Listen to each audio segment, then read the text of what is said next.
योगी का मॉडल या शाह की रणनीति? अगर योगी जी के खिलाफ सेंटर की पॉलिसी बनेगी तो भारतीय जनता पार्टी खत्म हो जाएगी, जो जिस तरह 2004 में खत्म हो गई थी। मोदी के बाद बीजेपी में किसकी चलेगी? ये भाजपा की आखिरी सरकार है। 29 में सरकार बदल रही है और निश्चित बदलेगी। आखिरी पड़ाव पर मोदी का दौर। जनता को गरम दल पसंद है, नरम दल जो है रास नहीं आ रहा। बीजेपी का अगला उत्तराधिकारी कौन? उन्होंने बोला घोड़े को घास नहीं गधे खाए चमनप्राश। भारतीय राजनीति में मोदी का दौर अपने अंतिम पड़ाव में है और अब सवाल ये जोरों शोरों से उठ रहा है कि बीजेपी का अगला उत्तराधिकारी कौन होगा? अमित शाह जो बीजेपी का चाणक्य माने जाते हैं, या फिर योगी आदित्यनाथ जिनकी पॉपुलैरिटी उनके अपने अलग मॉडल में है, वो मॉडल जो हिंदुत्व की बात करता है, वो मॉडल जो भगवे की बात करता है। जनता किसे चाहती है चुनना और किसे आगे बढ़ता हुआ देखना चाहती है? शाह वर्सेस योगी, किसके अंदर कितना दम आने वाले समय में देखने को मिलेगा? क्या योगी आदित्यनाथ अमित शाह को पीछे छोड़कर आगे निकलेंगे या फिर राजनीति का रुख कुछ और इतर होगा? इससे हमारी मौजूदगी इस वक्त लखनऊ में है। आइए लोगों से बातचीत करते हैं, जानते हैं उनकी राय इस पर क्या है। बीजेपी में क्या कुछ बदलाव होने जा रहे हैं? क्या नाम है सर? लालजीत यादव। क्या लगता है, क्या अमित शाह को पीछे छोड़कर योगी आगे निकलेंगे? ऐसा नहीं लग रहा। अमित शाह जी जो है आदरणीय योगी जी को फंसाने के चक्रव्यूह रच दिए हैं और वो अब इस मूड पे आ गए हैं कि माननीय मुख्यमंत्री योगी आदित्यनाथ जी को हटाया जाए। और वो दिल्ली और उत्तर प्रदेश की लड़ाई हो गई है और दिल्ली दरबार और उत्तर प्रदेश दरबार में जो संघर्ष हो गया है। तो अब जो है अमित शाह को चाणक्य लोग मानते हैं, भारतीय जनता पार्टी के लोग चाणक्य कहते हैं। अब चाणक्य ने अपना असली जो है चक्रव्यूह लगा दिया है कि किस तरह से आदरणीय योगी जी को हटाया तो योगी आदित्यनाथ जाल में फंस जाएंगे क्या? चक्रव्यूह में फंस जाएंगे? एकदम फंस जाएंगे। देखिए, ये साधु सन्यासी थे, ये संत महंत थे, ये राजनीतिक चालबाजियां उतना नहीं जानते हैं। चूंकि ये संत महंत मुख्यमंत्री हैं, इसीलिए पुलिस विभाग इनकी नहीं सुन रहा है और जो है राजस्व विभाग नहीं सुन रहा, स्वास्थ्य विभाग नहीं सुन रहा, लोक निर्माण विभाग नहीं सुन रहा, सिंचाई विभाग नहीं सुन रहा, कहीं भी इनकी सुनवाई नहीं हो रही है। आप बता दीजिए कि जब इनके रक्षक ही भक्षक बन गए, आप देख लीजिए कानपुर में कितना बड़ा कांड हो गया कि दरोगा ही जो बीजेपी का उत्तराधिकारी अगला कौन होगा? लोग तो कह रहे थे कि मोदी के बाद योगी का नाम ही आगे आएगा।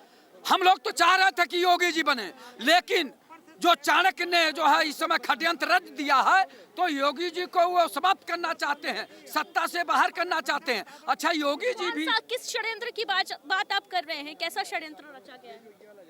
षड्यंत्र यह है कि अगर योगी जी का ग्राफ बढ़ेगा, यानी इनकी छवि बिल्डअप होगी, जैसे आदरणीय मोदी जी पूरे देश में रेलवे स्टेशनों पे, पूरे देश में पेट्रोल पंपों पे अपनी छवि चमकाने के लिए केवल होर्डिंग लगाए और जब जनता से कहे थे कि मैं आऊंगा तो 2 करोड़ लोगों को रोजगार दूंगा, देश से भ्रष्टाचार समाप्त करूंगा, देश से महंगाई समाप्त करूंगा और विदेशों में जमा काला धन लाके देश में खुशहाली लाऊंगा। क्या हुआ? नहीं हुआ। आज भी बेरोजगार टहल रहे, एमएससी पीएचडी डिलीट करके, आईआईटी करके, बीटेक करके, एमटेक करके और पॉलिटेक्निक और आईटीआई करके, बीएड बीटीसी करके, D pharma, B pharma, M pharma करके, यहाँ तक कि नेट और जेआरएफ करके भी बच्चे बेरोजगारी का दंश झेल रहे हैं। उस पर कोई कार्य योजना आदरणीय मोदी जी ने नहीं बनाया। अब वही हाल है अमित शाह का। अमित शाह लड़ाई सत्ता पक्ष बनाम विपक्ष की ना होकर अब दिल्ली बनाम लखनऊ की हो गई है क्या? राजनीति में गजब गजब के खेल होते हैं पत्रकार महोदया। राजनीति में कुर्सी पाने के लिए लोग जो है अपने लोगों को दरकिनार कर देते हैं। इसी तरह से आदरणीय योगी जी हैं, संत महंत मुख्यमंत्री हैं। अब ये लोग सोच रहे हैं कि तीसरी बार अगर ये हो गए तो ये प्रधानमंत्री पद के दावेदार हो जाएंगे, तो इन्हें बीच ही में फंसा के रखो, उलझा के रखो कि आगे बढ़ने पाओ। ये लखनऊ या उत्तर प्रदेश से आगे बढ़ ही नहीं पाए। फंसा दिया गया है क्या योगी? देखिए, आज देश में जो भी चुनाव हो रहा है वो मोदी जी के नाम पर और अमित शाह जी के नाम पर चुनाव हो रहा है। योगी मैटर नहीं कर रहे। तो योगी मैटर है, बाकी देश के प्रधानमंत्री लायक अमित शाह जी ही मोदी जी के बाद होंगे, इसमें कोई संदेह नहीं है। मोदी के बाद अमित शाह प्रधानमंत्री होंगे, क्या कहेंगे? जी मैडम, अगला उत्तराधिकारी बीजेपी का कौन होगा? मोदी के बाद अमित शाह प्रधानमंत्री बनेंगे या योगी आदित्यनाथ? नहीं, देखिए, भारत देश में जितने भी प्रदेश हैं, सभी प्रदेशों से जो मांग हो रही है कि भारत का अगर प्रधानमंत्री कोई बनने लायक है तो योगी आदित्यनाथ जी संत महान मुख्यमंत्री हैं। कहा जा रहा है योगी के खिलाफ तो दिल्ली में षड्यंत्र रच दिया गया है, ऐसा है क्या? ये सब देखिए विपक्षी लोगों की चाल रहती है, विपक्ष वाले बोला करते हैं कौन क्या है, विपक्ष को क्या मालूम। हमारे यहाँ तो मैंने देखा है भारतीय जनता पार्टी में कब कौन सा नेता को बुला करके बड़ा पद दे दिया जाए। हमारे यहाँ देखिए अभी काय समझ का एक नितिन नवीन जी को बुला करके प्रदेश का राष्ट्रीय अध्यक्ष बनाया गया, बहुत बड़ी बात है। भारतीय जनता पार्टी ऐसी पार्टी है कि कब किसका भाग्योदय हो जाए कुछ पता नहीं होता है। तो भारतीय जनता पार्टी अच्छी है। कब किसका भाग्योदय हो जाए पता नहीं चलता, लेकिन आपकी पहली पसंद कौन है, योगी आदित्यनाथ कि अमित शाह? क्या लगता है अमित शाह को पीछे छोड़ देंगे क्या? युवा नेतृत्व तो योगी का भगवाधारी छवि जो है वो क्या चाणक्य को पछाड़ेगी? देखिए प्रदेश में योगी आदित्यनाथ जी का स्कोप है जो दिख रहा है। क्राइम पे कंट्रोल उन्होंने किया है, नहीं तो न्यायालय ने जो व्यवस्था खराब कर दी है, न्यायालय की व्यवस्था की वजह से आज क्राइम बढ़ रहा है। तो न्यायालय और कानून में संशोधन जो हुआ है, संविधान में जो संशोधन किया गया है, 420 जैसे धाराओं में गिरफ्तारी बंद हो गई है। 7 साल के नीचे वाली धाराओं में किसी में गिरफ्तारी नहीं है, तो क्राइम बढ़ेगा ही। क्राइम बहुत कंट्रोल है, इसमें क्राइम बढ़ा नहीं हुआ है। क्राइम बढ़ना है और क्राइम कोई भी सरकार रोक नहीं पाएगी। न्यायालय में अगर संशोधन नहीं होगा, 420 जैसी धाराओं में गिरफ्तारी अगर नहीं होगी, तो छोटे छोटे मामले में तो गिरफ्तारियां ठीक नहीं है, लेकिन 420 से क्राइम की उत्पत्ति होती है। किसी ने किसी का पैसा ले लिया, नहीं दिया, किसी ने मुकदमा लिखा दिया, साल भर चल रहा है, 2 साल चल रहा है, उसको गुस्सा लगता है तो मार देता है, और कहीं 2 तमाचा मारा और कहीं वो मर गया, लो हो गया 302। ऐसी घटनाएं होती रहेंगी, इसको कोई रोक नहीं पाएगा जब तक संविधान में संशोधन। योगी या अमित शाह, किसका दबदबा भारतीय जनता पार्टी में देखने को मिलेगा आने वाले समय में? बीजेपी का उत्तराधिकारी कौन होगा? समय समय पर बदलते रहेंगे, वो चलाते रहेंगे। बनिया के हिसाब से देश की सरकार चल रही है और आगे इसमें जनता अपना फैसला लेगी। आगे बनिया के हिसाब से सरकार चल रही है। बिल्कुल चल रही है। आप देख नहीं रहे हैं, ये राजाओं को खत्म करके लोकतंत्र आया है और इसको बेचा जा रहा है। और नोटबंदी की तरह से डिग्रियां भी हो गई है, इस पर कोई ध्यान नहीं दिया जा रहा है। तो हमारे देश का ये राजतंत्र से आप चलाएंगे तो लोकतंत्र का मतलब क्या रह गया? तो किसी का अधिकार नहीं रहेगा। वो राजतंत्र से एक तरफा चाहते थे, हम लोगों ने पूरा कोशिश किया कि एक तरफा सरकार किसी की नहीं चलेगी, गठबंधन से चलेगी वो ठीक है, चाहे जिसकी भी चलेगी। हम लोग किसी की सरकार को बहुमत से होने नहीं देंगे, गठबंधन से भले बनाने हमेशा हम अपनी बात रखते रहेंगे। इस तरह से बेचने का काम आप नहीं योगी और शाह किसी को पसंद नहीं करते हैं। पसंद करेंगे, हम काम पसंद करेंगे, पसंद तो काम नहीं अच्छा कर रहे हैं। काम पर हमारा विरोध है कि उनसे विरोध हमारा काम अच्छा नहीं कर रहे हैं क्या? योगी को तो लोग मानते हैं कि बहुत बढ़िया काम कर रहे हैं। काम करते तो बेचते। हाँ, ये बेचा जा रहा है, विभागों को चला नहीं पा रहे हैं लोग। और योगी जी से हमारी कोई दुश्मनी थोड़ी है, न मोदी जी से न किसी से दुश्मनी थोड़ी है। ये लोग अब चला नहीं पाते हैं, अगर चला पाते तो ये दिक्कत नहीं होती। क्या कहेंगे, अमित शाह या योगी आदित्यनाथ, बीजेपी का अगला उत्तराधिकारी कौन होगा मोदी के बाद? तो जनता तय करेगी, ना अमित शाह तय करेंगे ना योगी जी तय करेंगे। जनता की पसंद कौन? जनता की पसंद अभी तक अगर देखा जाए चाणक्य के रूप में देखिए, भारतीय जनता पार्टी को जो मजबूती दी वो अमित शाह जी हैं। चाणक्य नीति ज्यादा रास आ रही है या भगवा? नहीं, अगर मैं दोनों बात सुनिए पहले कि जो चाणक्य नीति जो बीजेपी को मजबूती दिया है वो अमित शाह जी हैं, लेकिन जो जनता की पसंद है, जो हिंदुत्व की भगवा की पसंद की बात कर रही है वो योगी आदित्यनाथ जी हैं। अगर पॉपुलरिटी की बात देखेंगे, जैसे कि मोदी जी थे, मोदी जी क्यों आए? भगवा की वजह से आए कि हिंदू सम्राट कह के लाया गया, उनको 2014 में प्रोजेक्ट किया गया। नहीं तो राजनाथ सिंह जी थे, आडवाणी जी लाइन लगा के बैठे थे, लेकिन जनता ने कहा नहीं, अगर मोदी होंगे तभी हम इनको प्रधानमंत्री बनाएंगे। वैसे ही योगी लोग कह रहे हैं कि योगी के खिलाफ तो सेंटर नहीं, केंद्र नहीं षड्यंत्र रच दिया, ऐसा है क्या लग रहा है? षड्यंत्र, कोई भी नेता अपने से छोटे नेता को बड़ा होने नहीं देना चाहता। अगर वो अपने से छोटे को बड़ा होने देना तो उसकी राजनीति खत्म हो जाएगी। जैसे आडवाणी जी, मुरली मनोहर जोशी जी, जो बड़े बड़े अपने आप को कहते थे मोदी जी पीछे, इशारा शाह की तरफ तो नहीं कर? नहीं, शाहबाजी की तरफ नहीं। बातों में यही है कि अगर आप वोट परसेंटेज के रूप में देखेंगे, लोकप्रियता के बारे में देखेंगे तो योगी आदित्यनाथ जी हैं। क्योंकि हम लोग भी पत्रकार हैं, जगह जगह कवर करते रहते हैं, तो देखते हैं यूपी से ज्यादा अखिलेश यादव की पार्टी दावा कर रही है कि यूपी में जो वोट कटे हैं वो योगी आदित्यनाथ के जानबूझ के काटे गए हैं क्योंकि बीजेपी खुद हराना चाह रही है, ऐसा है? ये देखिए, वोट पॉलिटिक्स है, कोई भी पार्टी जानबूझकर अपना वोट नहीं कटवाएगी। पहली बात, ये उनको ब्लेम लगाएंगे, वो उनको ब्लेम लगाएंगे। जनता इसी में कंफ्यूज रहे, वो जब कंफ्यूज रहेगी तो वोट निकलेगी ज्यादा। ये जो है चाल होती है नेताओं की। सिंपैथी गेन कर रहे हैं क्या कि हमारा वोट कट गया, बाहर निकल लेना, घर पे मत बैठना। सिंपैथी मिल रही है। तो अगर सरकार बनाना चाहते हैं तो बोले कि हम मथुरा में मंदिर बनाएंगे, आपकी हिंदू बनवा तो रहे हैं कन्नौज में। कन्नौज नहीं, भगवान पैदा भे मथुरा मैया, अब बनवाए दो लंदन में, ऐसे क्या मतलब है? अगर अखिलेश यादव जी कहें कि हम मंदिर बनवाएंगे भगवान श्री कृष्ण का मथुरा में जन्मस्थली पर, और ये जो मजार वजार सब बना है, इटावा में शिव मंदिर बनवा दिया अखिलेश भैया। है? इटावा में मंदिर बनवा रहे हैं भगवान भोले। मुलायम सिंह यादव, सुनिए, मुलायम सिंह यादव ने हनुमान जी की बहुत बड़ी मूर्ति बनाई है। मैं सैफई गया हूँ, मैं देख के आया हूँ, बहुत बड़ी मूर्ति। तो कृपा नहीं बरस रही है क्या उनकी? हाँ? कृपा नहीं बरस रही है क्या बजरंगबली? कृपा वो जो भगवान राम के दर्शन करने जाएंगे और वहीं पे अयोध्या में जब बोल के आएंगे कि भगवान बहुत गलत हुआ, अब हमारा भी जो है कृपा कर दो हमारे ऊपर, तो दर्शन करके आएंगे तो कृपा उनके ऊपर बरसेगी। करके आएंगे तो कृपा बरसेगी। क्या कहेंगे, अमित शाह या योगी, मोदी के बाद बीजेपी किसकी होगी? देखिए, मोदी के बाद जो है बीजेपी योगी की होगी। आप देखिए, योगी जी की पॉपुलैरिटी पूरे यूपी में नहीं पूरे इंडिया में इतनी पॉपुलैरिटी अगर देखा जाए नेताओं में, तो योगी जी की तुलना में किसी की नहीं है। और योगी जी जो भी काम कर रहे हैं वो अपने लिए काम नहीं कर रहे हैं, योगी जी सभी के लिए काम कर रहे हैं। इसलिए योगी के तोड़ में कोई भी पार्टी का नेता, कोई भी शीर्ष नेता उसकी टक्कर में नहीं, उसके बराबर भी नहीं है।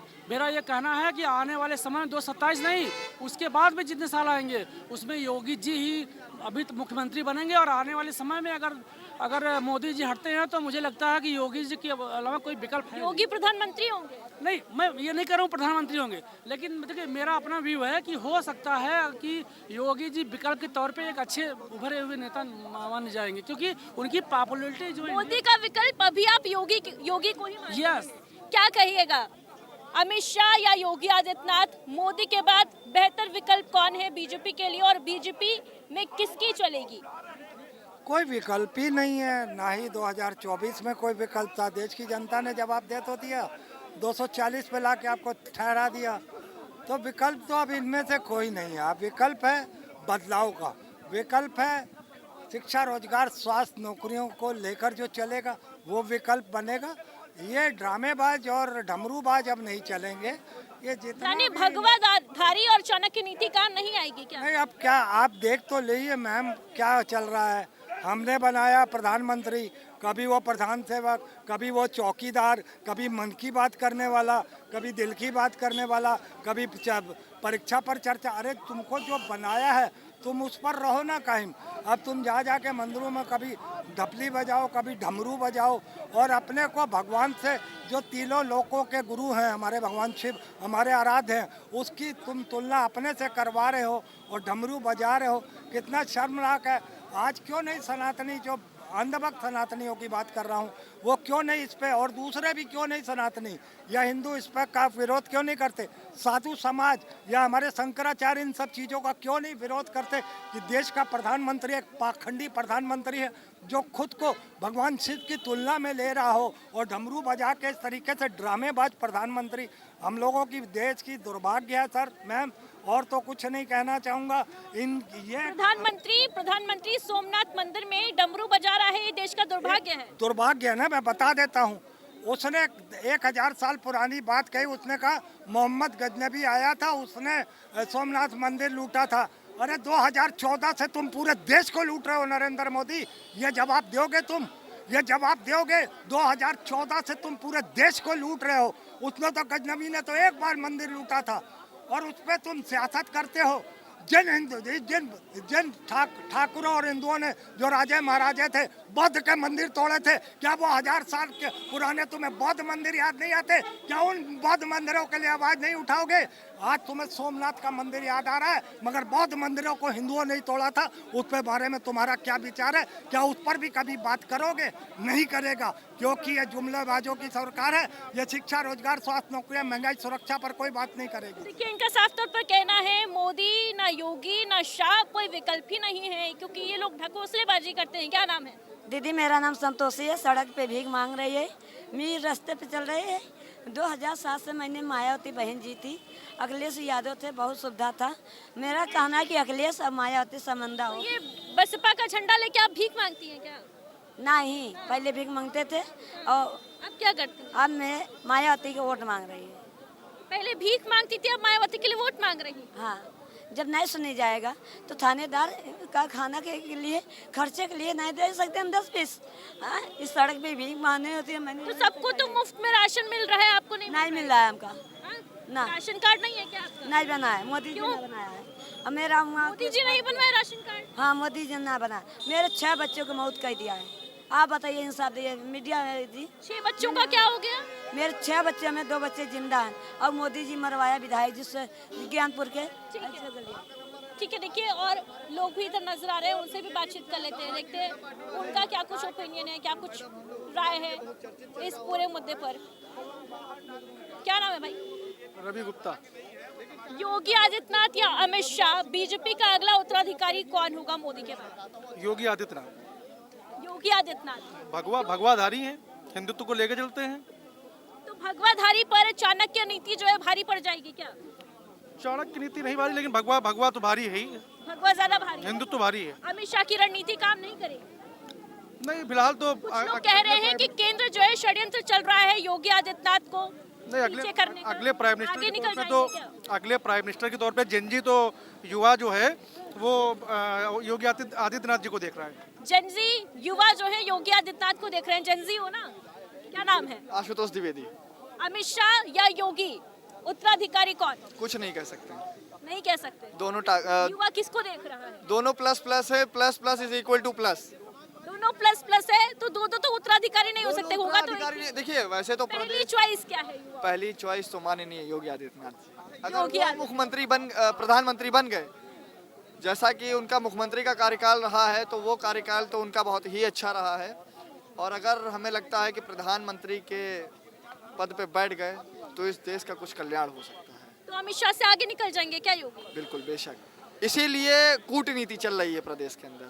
कूटनीति चल रही है? कूटनीति चल रही है प्रदेश के अंदर, उनको हटाया जाए सत्ता से, कि वो अपने मुंह से बोलें कि मैं मुख्यमंत्री पद से इस्तीफा देना चाहता हूँ। वो कूटनीति उनके खिलाफ षड्यंत्र चल रहा है? बिल्कुल चल रहा है, वो पार्टी के अंदर ही चल रहा है। पार्टी के अंदर चल रहा है, बिल्कुल। तो देखिए जनजीत, ये शुरुआत से कहावत रही है कि घर का बेधी लंका ढाए, तो विभीषण चल रही है क्या? विभीषण घर का है। देखिए, जो हिंदू हित की बात करेगा वही देश पर राज करेगा। आज का दौर चल रहा है, हमारा हिंदू इस समय जगा हुआ है, 80% हमारा हिंदू है, ये जगा हुआ है। ये भारतीय जनता पार्टी के प्रधानमंत्री के तौर पर माननीय योगी आदित्यनाथ को देखना चाहता है। योगी आदित्यनाथ जी अपने हिंदू समाज के लिए एक तरफा काम करते हैं, बहुत अच्छी बात है। हिंदू एक तरफा वोट उनको देगा, इसमें कहीं कोई बट नहीं है। सरकारें हैं, आती रहती, वो अलग चीज़ है। ये बड़ा संगठन है प्रदेश का, भारत का। बताया आपको कि भारत में भारतीय जनता पार्टी में कुछ भी हो सकता है। भारत में और भारतीय जनता, देखिए कहा भी जाता है बीजेपी का कुछ भरोसा नहीं, कुछ भी कभी भी हो सकता है। लेकिन क्या कहेंगे, जिस तरीके से ये अब सवाल उठ रहा है कि मोदी का दौर अंतिम पड़ाव में है और अगला उत्तराधिकारी, अगली कमान बीजेपी की किसके हाथ में होगी, अमित शाह या योगी? ये रूमर बना कौन रहा है? ये रूमर कौन बना रहा है? पीडीए के लोग ही बना रहे होंगे, पाकिस्तान डेवलपमेंट एकेडमी के लोग बना रहे होंगे, जो स्कूल इंडिया में चला रहे हैं। बाकी और कोई नहीं चला रहा। नरेंद्र मोदी जी, आदरणीय नरेंद्र मोदी बबर शेर हैं। जब तक वो जिंदा रहेंगे, भारत की जनता उनको घर से उठा के ले जाएगी। मोदी जी मना कर देंगे कि मुझे प्रधानमंत्री नहीं बनना है, फिर ये आम जनता 125 करोड़ आबादी, 140 करोड़ आबादी, ये जाएगी मोदी जी को वोट दे करके फिर से प्रधानमंत्री बनाएगी। ये भारत देश सुरक्षित है, मोदी जी के हाथों में है। और पूज्य महाराज जी 2027 में फिर मुख्यमंत्री बनने जा रहे हैं। और देख रही हैं आप, कहा जा रहा है कि षड्यंत्र रचा जा रहा है योगी आदित्यनाथ के खिलाफ। कोई केंद्र में दिल्ली और लखनऊ की लड़ाई हो गई। षड्यंत्र वही लोग रच रहे हैं जो लोग गाड़ी से कूद के तालाब में, नदी में कूद रहे हैं। उनको मछली पकड़ना चाहिए तो वो अकबर और बाबर को ढूंढ रहे हैं। वो ख्वाब देख रहे हैं कि हम सरकार बना लेंगे, हमारी सरकार बन जाएगी। आज उनके दिमाग में कोई योजना है? उनके पूरे खानदान में कोई योजना नहीं है। बाप कादरी, माँ फादरी, बेटा पंडित बिरादरी, ये आए हैं। वो तो जश्न मना रहे हैं, समाजवादी पार्टी वाले तो जश्न मना रहे हैं, कह रहे हैं फूल के गुप्पा हो गए हैं, कह रहे हैं 4 करोड़ वोटर जो कटे हैं केंद्र के इशारे पे योगी के वोट कटे हैं। वो किसके वोट कटे हैं वो अपनी औकात में आ जाएंगे। बहुत दिन समय नहीं है, 27 करीब है। इनको सबको पता चल जाएगा कि किसका वोट कटा है। ये जो मुंह बांध करके बुर्का बोलते हैं ना आप लोग, बुर्का लगा करके और आदमी जब मर जाता था तो ये वोट देने उसका फर्जी वोट देते थे। इनका सबका टांग काटा है SIR ने। इनको पता चल जाएगा किसका वोट कटा है, ये सब औकात में आ जाएंगे और पूर्ण बहुमत में 27 योगी आदित्यनाथ तो खुद ही बोल चुके हैं कि जो वोट कटे हैं वो हमारे वोटर्स। देखिए हमारे वोट कटे हैं, लेकिन जितने वोट हैं, मान लीजिए यहाँ पे 1200 वोट है, तो उसी 1200 वोट में ही तो हार जीत होनी है। आपको ये कैसे पता कि ये जो है बीजेपी का वोट है या ये सपा का या कांग्रेस का वोट है? ये 1200 वोट जिसको वोट करेंगे उसी की सरकार बनेगी, उसी के विधायक जीतेगा। तो संतुष्टि क्यों नहीं है इनको? ये फड़फड़ा क्यों रहे हैं? इतना परेशान हो गए, मतलब परेशान ना हो। 27 करीब में है, पूर्ण बहुमत में 300 पार। भारतीय मोदी जब तक जीवित रहेंगे तब तक मोदी ही प्रधानमंत्री रहेंगे, उत्तराधिकारी वही रहेंगे। लेकिन मोदी के बाद कौन आपकी पहली चॉइस है? मोदी के बाद अगर हम देखिए, अब सपा और कांग्रेस के लोग तांत्रिक हैं। ये जैसे मुर्दा जहाँ जलाया जाता है नदी के किनारे, तो ये रात में 12 बजे जाते हैं और राख को लेकर लपेट करके ये तंत्र मंत्र करते हैं और फिर आते हैं सड़क पे, सबको बताते हैं भविष्य। ये इस पार्टी का नेता मंत्री अब ये बन जाएगा, इस पार्टी में ये प्रधानमंत्री बन जाएगा। तो ये तांत्रिक हैं। हम लोग तांत्रिक नहीं हैं, हम लोग जनता पर विश्वास करते हैं, जनता को सुरक्षा देते हैं, जनता को रोजगार देते हैं, जनता को हम किसानों को हम किसान निधि देते हैं। कांग्रेस और सपा बसपा ये विधायक निधि और सांसद निधि देने का काम करते थे। भारतीय जनता पार्टी सांसद निधि, विधायक निधि के साथ साथ किसान निधि भी देने का काम किया है। ये उस भारतीय जनता पार्टी का नाम है। ये भारतीय जनता पार्टी गरीबों के लिए, अमीरों के लिए, नौजवानों के लिए, शिक्षितों के लिए, यहाँ तक ही नहीं, हमारे आपके पिता होंगे ना, 60 साल, 70 साल, 80 साल, 90 साल के होंगे ना, तो लोग उनकी दवा नहीं कराते, उनका अपमान करते हैं। माननीय नरेंद्र मोदी बबरशेर, भारत का पहला प्रधानमंत्री, 5 लाख रुपए हमारे आपके पिता का, ये आम जनता के माता पिता को 5 लाख की व्यवस्था करके उनको इलाज करने के लिए दिया है। वो भारत का प्रथम प्रधानमंत्री है, उनका नाम बबरशेर माननीय नरेंद्र मोदी है। कौन इस धरती पे जन्म लिया था जो हमारे आपके पिता के लिए इतना सब कुछ किया हो? बताइए ना आप। भारतीय जनता पार्टी 2014 के पहले हम लोग भी सड़क पे चलते थे। यहाँ से हम लोग गोरखपुर जाते थे, बनारस जाते थे, दिल्ली जाते थे, आगरा जाते थे। गाड़ी में कम से कम 5-6 पंचर होती थी, पंचर हो जाता था और पंचर पे गाड़ी चल जाती थी तो 3500, 3000, 4000 का टायर खराब हो जाता था गाड़ी का। आज 2014 के बाद लोग 4 लेन पे चल रहे हैं, 6 लेन पे चल रहे हैं, 8 लेन पे चल रहे हैं, गाड़ी में एक भी पंचर नहीं होता है। और जो टूल टैक्स हम देते हैं, टूल टैक्स देने के बाद भी हमारी गाड़ी सुरक्षित, हम सुरक्षित, मेरा पैसा भी सुरक्षित हो जाता है। उसका नाम नरेंद्र मोदी है, उसका नाम आदित्यनाथ। योगी की सत्ता सुरक्षित है या नहीं? एकदम सुरक्षित है। सुरक्षित आप ये कैसे कह रहे हैं कि असुरक्षित है? किसने कह दिया? कह रहे हैं योगी की सत्ता एकदम सुरक्षित। देखिए, राजनीति में कुछ भी हो सकता है। बस मैंने कह तो दिया आपने, आपको कि मैंने चला ही नहीं पा रहे हैं, सब बेच रहे हैं। राजाओं को खत्म करके जो जिम्मेदारी थी खेतों का एक बनाया गया भारत को, और ये बेच के चला रहे हैं देश को। आपको देख लीजिए, किसान निधि फिक्स नहीं है, कब कट जाएगी, आपका राशन कब नहीं मिलेगा, आपका मनरेगा भी ले लिया गया, वो कभी जीवन बीत गया, वो कभी पेंशन नहीं बना, उनकी अस्थायी नौकरी नहीं बनी। क्या सपा बसपा में समाजवादी पार्टी और खाली बेचने का काम किया है देश में, और देश को सरकार को लेके बिल्कुल अपना जो जिस तरह से अंग्रेज ने यहाँ गुलाम बनाया, मुसलमान ने गुलाम बनाया, इन लोगों ने अपने नेट से पूरे देश को कब्जा कर लिया है और आगे चलने नहीं दे रहे हैं। ये देश को बिल्कुल बम बारूद से उड़ा देंगे, देश इतना कमजोर कर देंगे। यही बॉर्डर पर से लड़ा के बम बारूद यही देश में हमारे आएगा। हमको उसका परवाह है, इन लोगों की सत्ता की खाली परवाह है। ऐसा है क्या? देखिए, अब ये बेचारे हो सकता है कि इनके घर में बम गिरा हो और पीडीए के लोग गिरवा दिए होंगे, तो ये प्रताड़ित तो हैं, ये प्रताड़ित होंगे। पीडीए वाले का बम गिराए हैं, पक्का है। तो ये ऐसा विकास कर रहे हैं, ये बिल्कुल नादान बना दिए हैं। खाली आप नेट के द्वारा चलेंगे, मेहनत से। कह रहे हैं आप पीडीए वाले? पीडीए का बाहर विदेश वाले हैं, ये लोग भारतीय हैं, इंडिया के हैं, वो विदेश वाले हैं। खाली पीडीए का फुल फॉर्म पूछिए, इनसे बता देंगे। पाकिस्तान डेवलपमेंट स्कूल है, वो अकेडमी है। हम लोग भारतीय नागरिक हैं। ये खाली ये टेक्निकल से क्या कह रहे हैं? आप टेक्निकल से खाली चलाना चाहते हैं देश को। आदमी का देखिए बेसुखवार बना देना चाहते हैं। आज दवा जो विदेश में खाते हैं, जो कंप्यूटर से या नेट से मोबाइल से चला रहे हैं देश, उसी तरह से ये भी चला रहे हैं। विदेश में जाके कानून बात करते हैं, खुल के बात नहीं करते हैं। ये कप सिरप में जहर मिलाकर लोगों को पिलाने वाली कंपनी के लोग हैं। इनको भारतीय जनता पार्टी का विकास नहीं दिखेगा। सुई लगा के दूध दुहा जाता है, उसी तरह से तो देखिए यहाँ पर खिचड़ी भोज का आयोजन हो रहा है और हमारा सवाल लगातार यही कि मोदी के बाद बीजेपी का अगला उत्तराधिकारी कौन होगा, बीजेपी की कमान किसके हाथ में होगी, चाणक्य कहे जाने वाले अमित शाह या फिर भगवाधारी योगी, किसके पास बीजेपी की कमान होगी? इसका जवाब कुछ और लोगों से जानने की कोशिश करते हैं। क्या नाम है सर? आचार्य रविंद्र योगी। रविंद्र जी, योगी या शाह, बीजेपी का अगला उत्तराधिकारी कौन होगा? देखिए, अब अगला उत्तराधिकारी जो योगी जी ही होने चाहिए, क्योंकि जो देश की परिस्थितियां चल रही, जिस हिसाब से चल रही हैं हमारे शाह जी भी है, लेकिन शाह जी का उतना वर्चस्व नहीं रहेगा। जो कि समय की मांग, समय की पुकार योगी जी की है और योगी जी ही प्रधानमंत्री होने शाह का उतना वर्चस्व नहीं रहेगा? नहीं, वो उनका नहीं। क्या ये जो विपक्ष दावा कर रहा है कि केंद्र जो है, अमित शाह जो है कि सेंट्रल जो पॉलिसी है वो योगी के खिलाफ बनाई जा रही है, कुछ षड्यंत्र बनाए जा रहे हैं योगी को? अगर योगी जी के खिलाफ सेंट्रल की पॉलिसी बनेगी तो भारतीय जनता पार्टी खत्म हो जाएगी, जिस तरह 2004 में खत्म हो गई थी।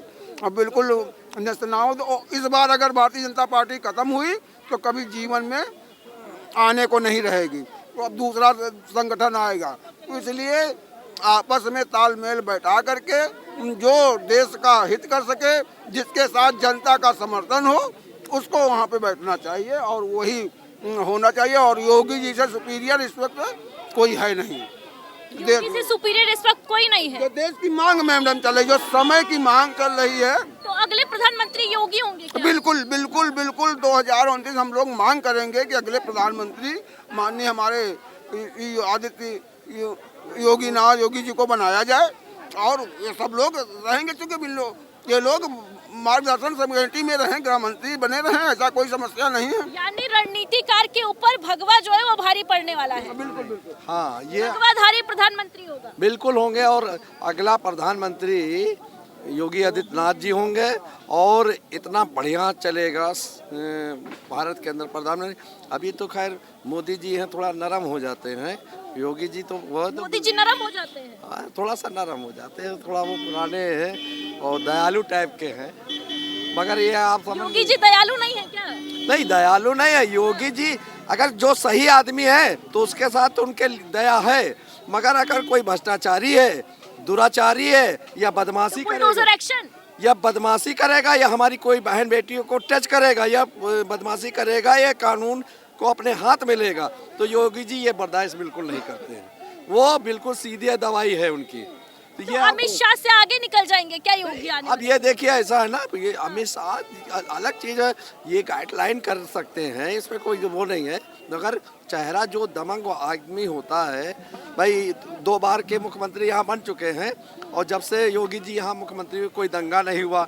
कभी अक्सर करके चौक में आए दिन दंगा फसाद हुआ करता था पुराने नकलों में। आज जब से योगी जी ने लिया, कभी कोई दंगे नहीं हो रहे, कोई बवाल नहीं हो रहा है। अब थोड़ा बहुत चुटकुट हो गया तो इतना है, मगर जब से योगी आदित्यनाथ जी यहाँ की सरकार आई है, कोई दंगे नहीं हो रहे। और हम लोग तो ये चाह रहे योगी मॉडल प्रधानमंत्री उनको बनाया जाए, ये हम लोग की इच्छाएं हैं।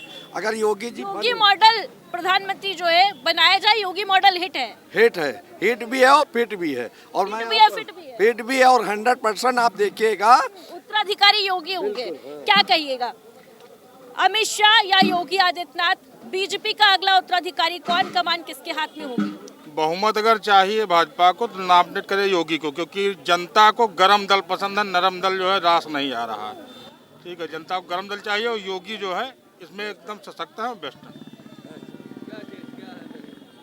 गरम दल चाहिए जनता, बिल्कुल।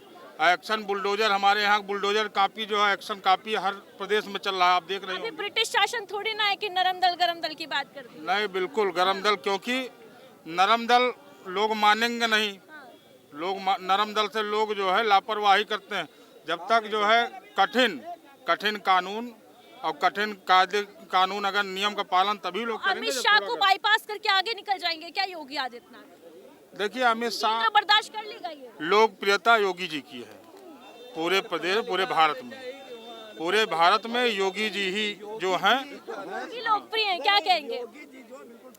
अगर भारतीय जनता पार्टी को जिंदा रहना है तो इन दोनों लोगों को नकार देना चाहिए और नितिन गडकरी को प्रधानमंत्री बना देना चाहिए अगर देश का विकास और सुरक्षा रखना है तो। और बाकी वहाँ अनपढ़ों की जरूरत नहीं है। वहाँ मंडी नहीं खुली है कि आज मूली ले जाओ 10 किलो दही दियो, 10 किलो पालक दही दियो। वो प्रधानमंत्री कुर्सी है। जो भाषा यहाँ बोलते हैं योगी जी अगर वहाँ बोल देंगे ना तो अभी तो चाइना 100% वो लगाया है, टैक्स लगाया है अमेरिका और वो लगा देगा 500%। हालत खराब हो जाएगी। अभी मामूली आज एक गरीब आदमी एक कील नहीं बनवा सकता है अपने बहू या बेटी के लिए। 150 रुपया तोला, 1.5 लाख रुपया तोला है सोना। अभी भी अंधभक्त की आंख फूटी जा रही है तो आप क्या कर सकते हो?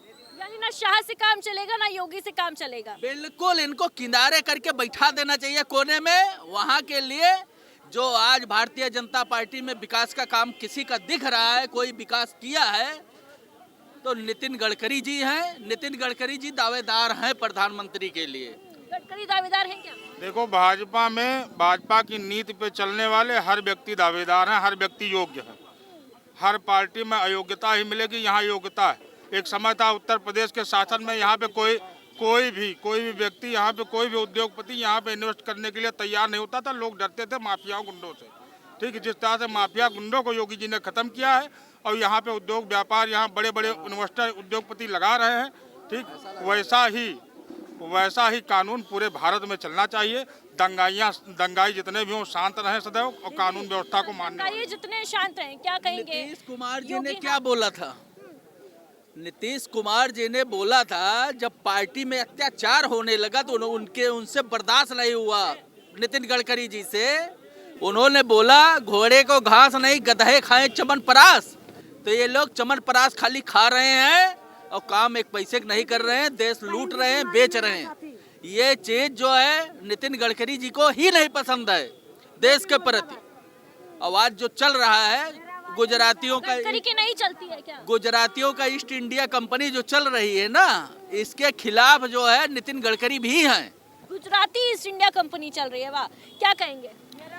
देखिए ऐसा है कि जो इन्होंने कानून व्यवस्था की बात की तो कानून व्यवस्था सबसे बढ़िया अगर किसी से पूछ लीजिएगा, बड़े बड़े नेताओं से पूछ लीजिएगा तो यही कहेंगे कि 2007 से लेकर जो 2012 के बीच में हमारी बहन मायावती जी ने जो कानून व्यवस्था दे दी यूपी को और जो यूपी मॉडल उन्होंने दिखा दिया, अभी तक कोई सरकार वो मॉडल नहीं दे पाई कि सिंगल ये दंगा नहीं हो पाया है, चाहे हिंदू मुसलमान किसी भी तरीके का दंगा। 2000 तारीफ तो बहुत होती है मायावती के शासनकाल की, लेकिन मायावती क्यों फिर ट्विटर पे केवल एक्टिव नजर आई, ग्राउंड पे एकदम जीरो हो गई? ऐसा क्या हुआ? ग्राउंड पे आपने 9 अक्टूबर की रैली कवरेज की थी, आपने देखा था आपने कितनी भीड़ थी, कितनी थी? कितने सालों के बाद कितने सालों के बाद वो रैली हुई? कितने सालों के बाद आप इस बताइए कि कितने सालों के बाद वो रैली हुई? ऐसे चुनाव लड़ेंगी? ऐसे चुनावी रैली तो थी नहीं। मैं यही तो आपको समझाना चाह रहा हूँ कि आप ये समझिए भीड़ वोट्स में कन्वर्ट क्यों नहीं होती है? आप वोट्स हमेशा था। तीसरे नंबर की जो राष्ट्रीय पार्टी हमारी है तो कैसे बनती है? वो वोट प्रतिशत से तो बनती है। ऐसे कैसे आप कहते हैं कि वोट प्रतिशत में नहीं बढ़ती भीड़? आप ये सोचो कि सुबह 9:30 बजे जब पूरा प्रदेश सो रहा था और बहन जी रैली करके चली गई, 25 लाख लोगों को संबोधन करना और वो भी बिना किसी साधन। बहन जी प्रधानमंत्री बनेंगी क्या? बिल्कुल। 27 में सीएम, 29 में पीएम। 27 में सीएम, 29 में पीएम। पूरा क्या आप देखिए ना, आज ब्राह्मण समाज परेशान है, दूसरे मीटिंग कर रहे हैं। मुस्लिम समाज के साथ क्या हो रहा, ठगा जा रहा है। ठीक है, कौन सा समाज इस टाइम? बहन जी तो बीजेपी की तारीफ कर रही थी रैली में। क्या तारीफ की? बहन जी ने बीजेपी की तारीफ नहीं करी थी। यही देखिए, यही मीडिया क्या करता है कि उनकी बातों का ऐसे कोट करके पूरे चलाने लगता है कि बहन जी ने भी उनकी तारीफ कर दी। उन्होंने वो बोला कि जो वर्तमान की सरकार है, जो देख रखा, जो हमारे जो जितने भी पूर्वज हैं, जो हमारे महापुरुष हैं, उनके जो सम्मान में जो पार्क बने थे उनकी टूट फूट हो रही थी। तो इसके पहले जो सरकारें थी वो सारे पैसे खा जा रही थी। वो पैसे उठा के महोत्सव में लगाती थी। हमारी बहन जी ने योगी जी का तारीफ इसलिए किया क्योंकि उन्होंने उनसे रिक्वेस्ट की कि भाई इसका जो पैसा है आप इसका जो देख रखाव में करिए। तो इसमें तो ये भी दावा करते हैं कि सीबीआई और ईडी के डर से छुप के बैठ गई।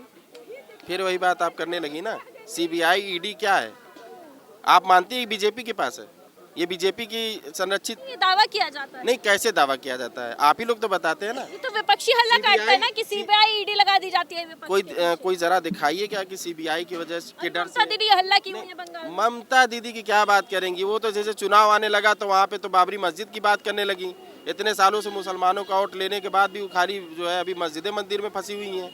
आप ये बताइए कि सीबीआई वाली जो बात आपने बोली है कि कोई भी एफआईआर चाहे कोई भी कार्रवाई बहन जी के खिलाफ अगर हुई हो, चाहे दिखाइए, क्योंकि उन्होंने ऐसा काम नहीं किया। भाई उन्होंने यूनिवर्सिटी से लेके चाहे शिक्षकों की भर्ती से लेके मदरसों से लेके महिलाओं के लिए जितना भी सारा काम किया, एक नंबर में काम किया, तो कहाँ से सीबीआई आ जाएगी? आप देखिए ना योगी ना शाह, अगली प्रधानमंत्री मायावती, और सिर्फ बहन जी के अलावा कोई विकल्प नहीं है पूरे हिंदुस्तान में। कोई विकल्प नहीं है हिंदुस्तान के पास बहन जी के अलावा। नहीं, बिल्कुल सही बात है। हमारे 27 में सीएम और 29 में पीएम, ये तो हमारा नारा है। और सरकार इस बार 27 में हमारी सीएम 29 में पीएम, क्या कहेंगे?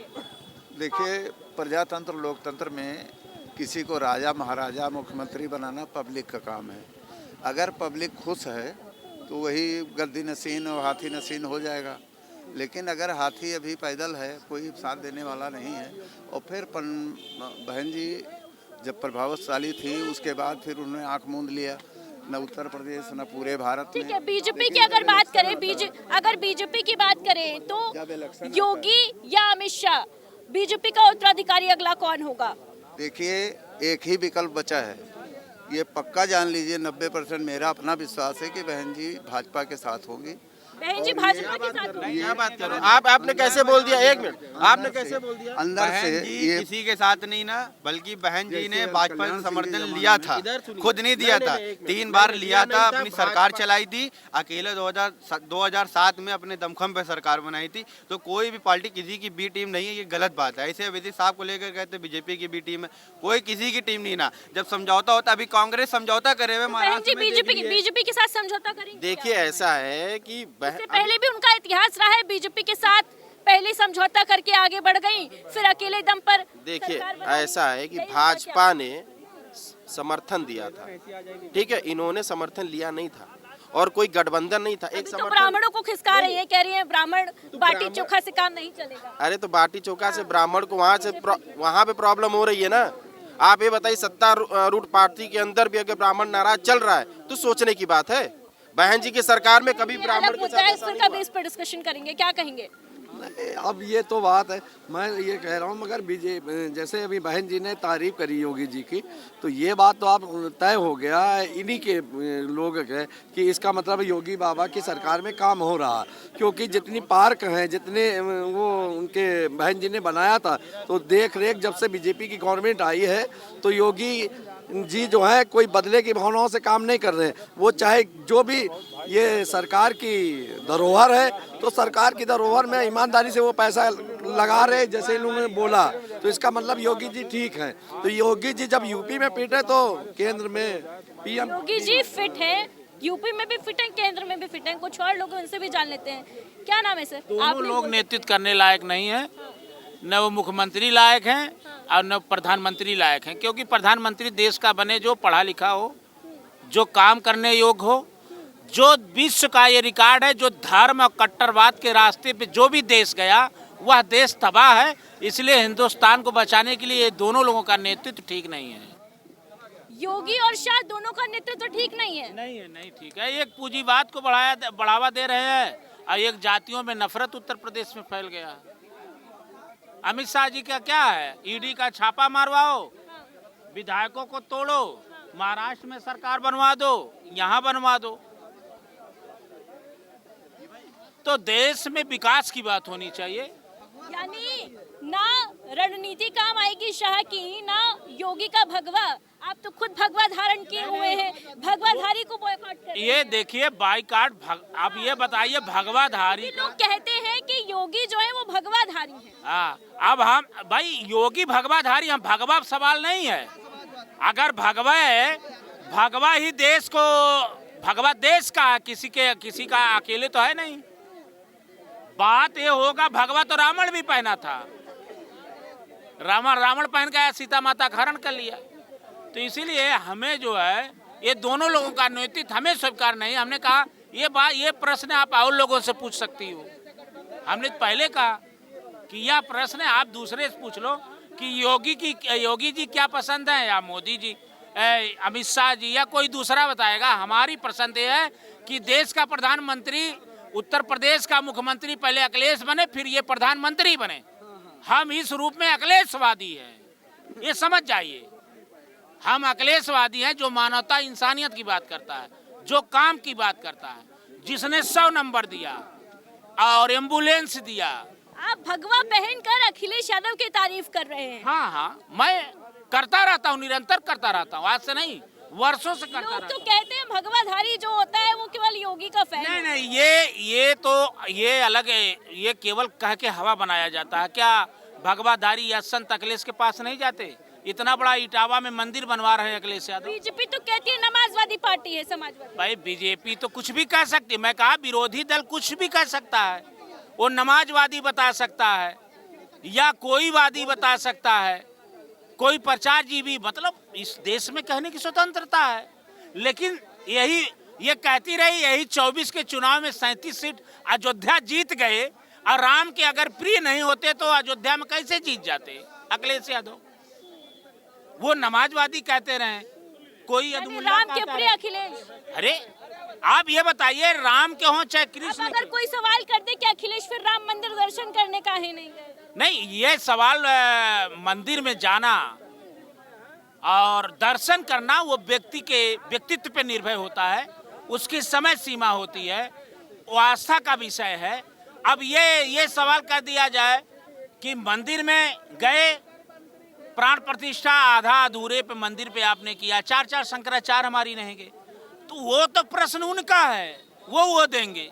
हम अपना प्रश्न बता रहे हैं कि अब मंदिर में क्यों नहीं गए, तो आपके कहने से योगी और शाह दोनों फिट नहीं बैठते नेतृत्व के। हाँ, हमारे लिए नहीं नेतृत्व है, और प्रदेश की जनता के लिए भी नहीं है। प्रदेश की जनता के लिए भी नहीं है, क्या कहेंगे? ये यादव जी महाराज इस भगवा का जो वस्त्र ये धारण किए, इसका अपमान कर रहे हैं। शायद ये भूल गए, इन्हीं भगवाधारियों पे समाजवादी पार्टी की जब उत्तर प्रदेश में सरकार थी, अगर कोई भगवा पहन के अखिलेश यादव की तारीफ कर दे तो भगवा का अपमान हो जाएगा। और क्या, उस असली भगवा का अपमान है। जब अयोध्या में कार सेवक राम मंदिर निर्माण कर रहे थे, तो उस समय समाजवादी पार्टी के मुखिया मुलायम सिंह जी ने उन कार सेवकों पे गोलियां चलाई। वो अपमान नहीं है और क्या है?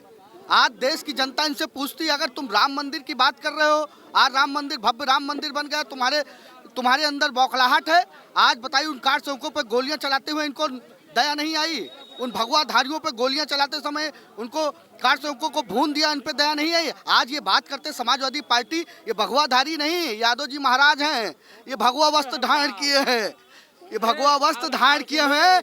ये इनके अंदर पूछिए, भगवा वस्त्र का अपमान है, भगवा वस्त्र का अपमान है। अब हम अखिलेश यादव जी हो गए। सुनिए, इनका इतना बढ़िया संस्कार है, अगर भगवा पहन करके कोई अखिलेश की बात कर दे तो वो यादव हो जाएगा। वो यादव हो। सुनिए का बदला ले कार सेवक का। अब इनका जवाब देना हमारा, सुनिए, कठिन नहीं, बहुत आसान है कि इनके भगवा पहन के मुख्यमंत्री जी की गलत नीति से 1 लाख से ज्यादा नौजवान फांसी लगा के मर गया स्वयं को। आज बीप कंपनी सबसे ज्यादा उत्तर प्रदेश से कट के जा रहा है। सुनिए, आप ये बताइए, वही अधिकारी जिसने गोली चलाया, नृपेंद्र मिश्र जी, आप भी पत्रकार हैं, उन्हीं के सरकार में गोली चलाया, वही अयोध्या के राम का ट्रस्ट का मालिक बन के बैठा है। वो अपमान नहीं, ये सुनो, ये आप सुनिए, यही है कि अगर यही सनातन मजबूत होगा, यही सनातन मजबूत होगा कि अगर कोई भगवा पहन के अखिलेश की बात कर दे तो यादव महाराज हो गया। सनातन ये जो है यादवों को, गरीबों को गोली मरवा करके बुलडोजर चलवा दे, तो ये सच्चे सनातनी हो गए, धर्म के ठेकेदार हो गए, समाजवादी पार्टी के मुखिया का सम्मान पूर्वक नाम लेना समाजवादी पार्टी के मुखिया का सम्मान पूर्वक नाम लेना इस भगवे का अपमान है। जो कार चौकों पे गोलियां चलाई तब इनको दया नहीं आई। इस भगवे पर अखिलेश यादव जी का नाम लेने, भगवा धारण के इनको अपमान अपने आप में करना चाहिए। ऐसा है, देखिए दो चीज है, जो आप भगवा का अपमान कर रहे हैं, भगवा अलग मुद्दा है। ये बताइए अभी मुझे कि अमित शाह या योगी आदित्यनाथ, बीजेपी का नेतृत्व किसके हाथ में जाता हुआ आपको दिख रहा है? बीजेपी के कमान किसके हाथ में होगी? देखिए बीजेपी के अंदर अंदरूनी लड़ाई चल रही है। योगी जी बनाम अमित शाह और योगी जी बनाम नरेंद्र मोदी, अंदरूनी लड़ाई चल रही है। इन लोगों को कंट्रोल करने के लिए डॉक्टर संजय निषाद और ओम प्रकाश राजभर और ये जो ब्रजेश पाठक हैं, इन लोगों को कंट्रोल करने के लिए मतलब अमित शाह नरेंद्र मोदी ने रखा है, डिसबैलेंस करने के लिए। नहीं तो पूर्ण बहुमत की सरकार है, इन लोगों की कोई जरूरत नहीं थी। डिप्टी चीफ मिनिस्टर बना के क्या करना चाह रही है? कंट्रोलिंग पावर रखना चाहती है। आप जानती हैं कि उप मुख्यमंत्री थे ये मौर्य जी, पहले उनकी लड़ाई, इनको स्टूल का चीफ मिनिस्टर कहा जाता था, डिप्टी चीफ मिनिस्टर कहा जाता है, स्टूल मंत्री कहा जाता था। इन लोगों में आपस में सहमति नहीं है। और जो लड़ाई है ये सही है कि अमित शाह बनाम योगी है, अंदरूनी लड़ाई चल रही है, इसमें दो राह नहीं है। अब रहा सवाल कि किसके हाथ में जाएगा, क्या इसका हश्र होगा, ये तो बीजेपी जानती है। और दूसरी बात, देखिए भारतीय राजनीति की खासियत भी यही है कि यहाँ पर लड़ाइयाँ संसद में नहीं लड़ी जाती हैं। यहाँ पर जो लड़ाइयाँ होती हैं वो होती हैं फाइलों में। यहाँ पर जो लड़ाइयाँ होती हैं वो लड़ी जाती है नियुक्तियों में, टिकट बंटवारे में और चुप्पियों में। अंदरूनी जो लड़ाइयाँ होती हैं, जो किसी को नजर नहीं आती, वो असल लड़ाइयाँ होती है। और सवाल अब यही है कि क्योंकि मोदी का दौर अंतिम पड़ाव में है, तो अगला उत्तराधिकारी भारतीय जनता पार्टी का कौन होगा, नेतृत्व किसके हाथ में जाएगा? क्या लगता है अमित शाह या योगी, बीजेपी की कमान जो है किसके हाथ में होगी? नहीं मतलब कहाँ पे, सेंट्रल में कि केंद्र में? मोदी के बाद उत्तराधिकारी कौन होगा? मोदी जी का जो ये टर्म है जो कि 29 तक चलेगा, 24-29, ये भाजपा की आखिरी सरकार है। 29 में सरकार बदल रही है और निश्चित बदलेगी। किसकी आ रही है? बसपा की? मैं बता रहा हूँ, 2027 में उत्तर प्रदेश में बसपा 2007 दोहराने जा रही है और सब समाज को लेके एक बार फिर पुनः बहुमत की सरकार बनाएगी। और अगर 27 में बसपा की सरकार बन जाती है तो 29 में निसंदेह, मतलब उसमें सोचना ही नहीं कि 29 में 27 में प्रचंड सरकार बनेगी। बिल्कुल बनेगी, बिल्कुल एकदम बहुमत वाली सरकार बननी है। आपने देखा होगा कैसे बनेगी? सोशल मीडिया पर केवल मैं बता रहा हूँ, सरकार सोशल मीडिया से नहीं बनती है। पहली बात, बसपा एक मात्र ऐसी पार्टी है जो कैडर बेस्ड पार्टी है, अपने कैडर पे काम करती है, वोटर पे काम करती है, बूथ पे काम करती है। तो बसपा का संगठन लगातार जो अनवरत काम कर रहा है, जिस तरह भी देखना आपने संगठन की ताकत ने 9 अक्टूबर को किस तरह लाखों लाख आदमियों को हुजूम लखनऊ में लाए थे। आज 15 जनवरी का कार्यक्रम था, बहन जी का माननीय जन्मदिन था। कहा जाता है कि भारत की राजनीति में जो भीड़ होती है वो तय नहीं करती है कि वोट किसके पाले में जाएगा। नहीं, भीड़ तय नहीं करती, लेकिन भीड़ माहौल तो बनाती है। अभी आपने देखा होगा एक रैली हुई आदरणीय मोदी जी की लखनऊ में, तो वहाँ किस तरह सरकारी कर्मचारियों की जबरदस्ती, मतलब आदेश था कि आपको जाना है, सरकारी बसें लगा के, उसके बावजूद कुर्सियाँ खाली रह गई। और एक तरफ वो नेता जो 13 साल से विपक्ष में है, 13 साल से सत्ता में नहीं बसपा, उसके बावजूद 20-25 लाख लोग बुलाना, इकट्ठा करना अपने साधन संसाधन, बड़ी बात है। 2027 में बसपा अपने पुराने पैटर्न पे काम कर रही है और ज़्यादा हवाई बातें न करके बसपा जो ग्राउंड पे काम करना है, जो काम कर रही है, 27 में सरकार बनाएंगे हम लोग। ठीक है, देखिए तो इनका दावा है कि ना योगी, ना अमित शाह, ना मोदी, 29 आखिरी टर्म होगा प्रधानमंत्री नरेंद्र मोदी का और साथ ही साथ बीजेपी का भी, क्योंकि 27 में यूपी में बसपा सरकार बनाएगी और बहन जी 29 में प्रधानमंत्री बन जाएंगी। हालांकि दावे में कितना दम ये तो वक्त बताएगा, लेकिन भारत की राजनीति की अगर बात की जाए तो सबसे खास बात यही निकलकर सामने आती है कि यहाँ पर जो लड़ाइयाँ होती हैं वो संसद में नहीं लड़ी जाती हैं। ऐसी लड़ाइयाँ वो होती हैं इस देश की राजनीति में जो लड़ी जाती हैं फाइलों में, नियुक्तियों में, टिकट के बंटवारों में और उन चुप्पियों में जो किसी को सुनाई नहीं देती लेकिन आवाज़ बहुत तेज़ करती है। जी हाँ, देखने वाली बात होगी कि ये जो आखिरी पड़ाव है प्रधानमंत्री नरेंद्र मोदी की राजनीति का, इसके बाद बीजेपी का उत्तराधिकारी कौन होगा, बीजेपी की कमान किसके हाथ में होगी, बीजेपी में किसकी चलेगी, क्या अमित शाह की चाणक्य नीति को, उनकी रणनीति को पछाड़कर योगी आदित्यनाथ का भगवा आगे आएगा या फिर कहानी इससे तर कुछ और ही निकल कर सामने आएगी, क्योंकि भारतीय जनता पार्टी की अगर बात की जाए तो ये भी दावा किया जाता है कि कुछ भी कहना इसके बारे में बेहद मुश्किल हो जाता है। इस पर आपकी क्या राय है ये भी जरूर बताइएगा। फिलहाल दीजिए इजाजत। कैमरा पर्सन उसामा के साथ रति मिश्रा, प्राइम टीवी।